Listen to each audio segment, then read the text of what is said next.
तर आपण आज बनवणार आहोत दाल खिचडी। सगळ्यात पहिले आपण मिरची मिक्सरमध्ये बारीक करून घेऊया।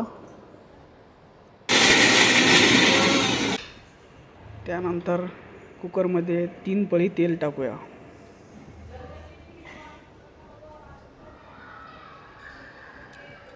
तीन पळी तेल टाकलेलं आहे आपण।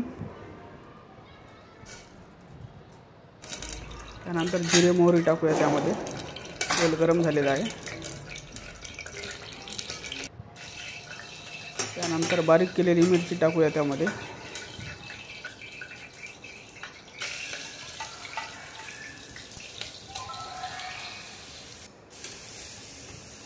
त्याला पद्धतशीर हलवून घेऊया। त्यानंतर टोमॅटो टाकू। त्यानंतर बटाटा टाकूया। पुन्हा कोथिंबीर टाकूया। त्याला चांगलं हलवून घेऊया, मिक्स करूया।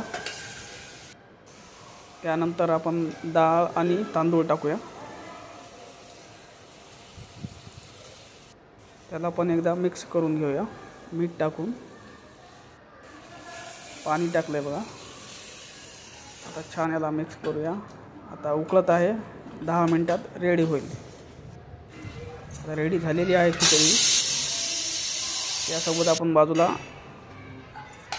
लसणाची चटणी पण घेतलेली आहे।